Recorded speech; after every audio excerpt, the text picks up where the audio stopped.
अस्सलामुअलैकुम रहमतुल्लाहि व बरकातहू। कैसे हैं आप सब? उम्मीद करती हूँ कि खैरियत से होंगे। इस्लाम, दुनिया और ख़वातीन के आज के इस एपिसोड में आप सबका खैर मक़दम है।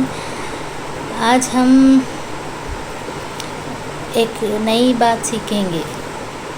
उससे पहले मैं ये वीडियो 3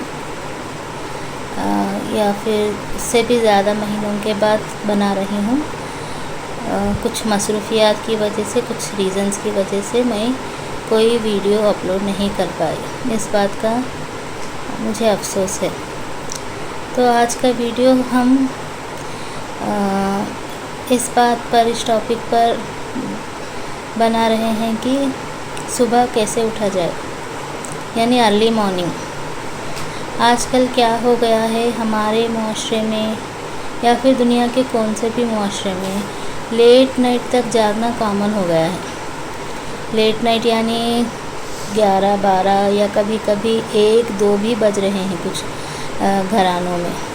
और ये फ़ॉरेन में कुछ अपने बच्चे रहने की वजह से उनसे वीडियो कॉल्स या फिर उनसे लेट नाइट मीटिंग्स की वजह से भी बहुत ज़्यादा वक्त हम लोग रात में जाग रहे हैं और दिन में सो रहे हैं। ऐसा नहीं है कि रात में जाग रहे हैं और दिन में जल्दी उठ रहे हैं, यानी उस नींद को कॉम्पनसेट करने के लिए हम लोग जो रात में जगे हुए हैं वो लोग दिन में कभी कोई 11 बजे तक या फिर 12 बजे तक भी जाग रहे हैं।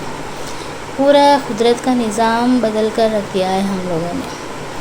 और इससे कुछ प्रॉब्लम्स भी हो रहे हैं, जैसे कि अगर स्कूल गोइंग किड्स है अपने पास घर में, या फिर कॉलेज गोइंग बच्चे हैं, या फिर ऑफिस जाने वाले हैं, तो उन लोगों के लिए हम लोग टाइम निकालना, यानी स्पेशली लेडीज़ के लिए बहुत ही मुश्किल है। तो हम लोग कैसे मैनेज करें टाइम को, वक्त पे उठे और वक्त पे सोए, यानी सुबह कैसे जल्दी उठे। या फिर हम लोग ये रियलाइज़ करना, फ़र्स्ट थिंग हम लोग रियलाइज़ करना कि हमें वक्त पे सोना चाहिए, यानी नाइट को नाइट रहने देना चाहिए और डे को डे रहने देना चाहिए। ये बहुत एसेंशियल है।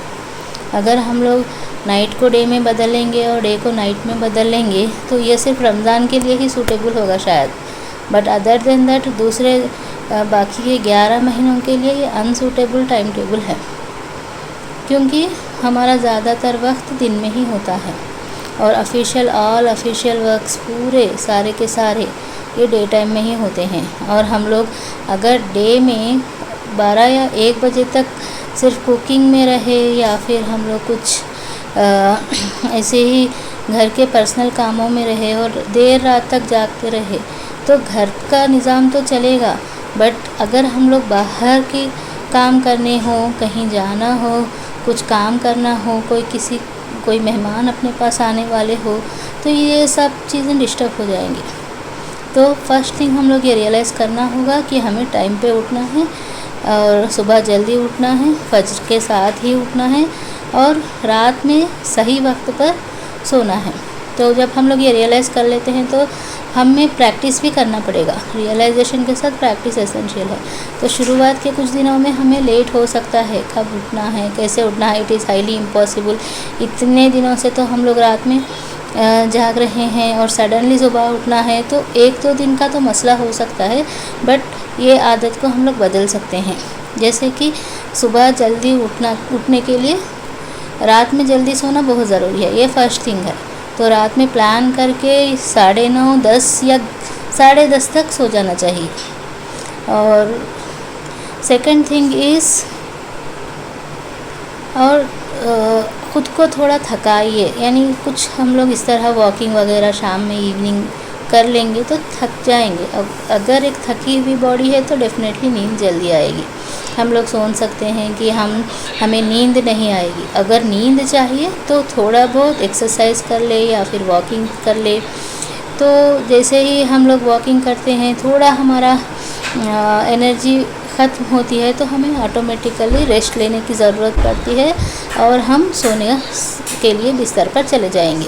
तो जल्दी खाना है और खाने के 1 घंटे के बाद हम लोग, या 1 या 1.5 घंटे के बाद हम लोग बिस्तर पर चले जाना चाहिए। सेकंड थिंग क्या है सेकंड थिंग ये है कि हमें अलार्म लगाना चाहिए। यहाँ पर भी हम लोग कॉन्फिडेंट नहीं रहेंगे कि हम लोग उठ पाएंगे कि नहीं उठ पाएंगे, तो हम लोग अलार्म सेट करना है, 5 बजे का अलार्म सेट करना है। तो 5 o'clock का अलार्म जब हम सेट करेंगे तो भी अगर ना उठ पाए तो हम जब अलार्म सेट करते हैं तो माइंड में क्या होता है, जब वो अलार्म बजती है तो अचानक हमारा हाथ उस अलार्म पे जाता है और अलार्म के ऊपर हम लोग हाथ रख देते हैं। तो इसका सॉल्यूशन ये है कि हम लोग अलार्म को खुद से यानी बेड से कुछ थोड़ी 4 कदम दूरी पर रखना चाहिए, यानी कि थोड़ा दूर, ये जैसे कि रूम में ही हो बट हमें चलना पड़े और जाकर ऑफ़ करना पड़े। इससे क्या होता है, थोड़ी दूर चलने के बाद ऑटोमेटिकली जैसे हम बिस्तर पर से उठ जाते हैं हमारी नींद खुलने लगती है और हमें मन नहीं होता कि वापस बेड पर चले जाए। और जैसे ही हम लोग अलार्म ऑफ़ करते हैं फिर वापस बेड पर नहीं जाना चाहिए, ये बहुत एसेंशियल है। नेक्स्ट उसके बाद क्या करना है, जैसे ही हम लोग अलार्म ऑफ़ करते हैं थोड़ा हम लोग हाथ पैर को हिलाना है, यानी कि थोड़ा बहुत एक्सरसाइज करना है। जैसे ही एक्सरसाइज करते हैं, जैसे ही हम लोग हाथ पैर हिलाते हैं, एक 5 to 10 minutes are compulsory. 10 minutes तक थोड़ा एक्सरसाइज कर लेंगे तो ब्लड सर्कुलेशन हमारे बॉडी में बढ़ेगा और ऑटोमेटिकली हमारी पूरी की पूरी नींद खुल जाएगी और एक्सरसाइज करने से हम लोग बहुत ज़्यादा फ्रेश हो जाएंगे। तो ये तो